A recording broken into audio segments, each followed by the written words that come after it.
Hello friends, চলে আসলাম নতুন একটা ভিডিও নিয়ে। আজকে বানাচ্ছি ডিম আলুটা কেমন করে বানাচ্ছি দেখতে থাকো।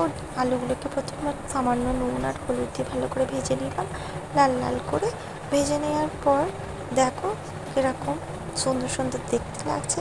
সাথে ডিমটাও ভেজে নিয়েছিলাম। তারপরে কড়াইতে তেলটা বসিয়ে দিয়েছিলাম, গরম হতে তেলটা যেই গরম হয়ে যাওয়ার পরে দিয়ে দিলাম পেঁয়াজটা সামান্য মতন একটু লবণ দিয়েছিলাম, দিয়ে পেঁয়াজটাকে তাড়াতাড়ি করে লাল করে নিয়ে তারপরে দিয়ে দিলাম আদা রসুন বাটা দিয়ে ভালো করে কষতে রইলাম 2 থেকে 3 বার। ভিডিওটা দেখতে অনেকটা শর্ট লাগছে কিন্তু অনেকবার ধরে কষেছি। কিন্তু তারপরে ঝাল, হলুদ, নুন, ধনে গুঁড়ো একটা লিকুইড করে সেটাকে দিয়ে দিলাম, দিয়ে ওইটাকেও 2 থেকে 3 বার ভালো করে কষে নিলাম। যতক্ষণ আমি কষি ততক্ষণ আমার চ্যানেলটিকে সাবস্ক্রাইব করে দাও, আমার পাশে থেকো।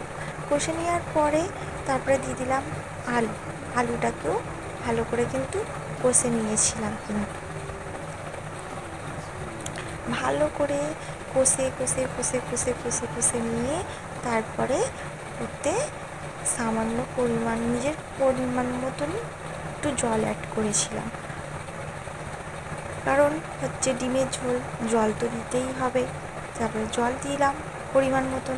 জল দেওয়ার পরে ভেজে রাখা যে ডিম ছিল ডিমটাও দিয়ে দিলাম। তারপরে দিয়ে দিলাম জিরে গুঁড়ো, তারপরে দিয়ে দিলাম গরম মশলা। আমার রান্না কমপ্লিট। তোমাদের যদি আমার ভিডিওটা ভালো লেগে থাকে প্লিজ চ্যানেলটিকে সাবস্ক্রাইব করো আর পাশে থেকো। বাই।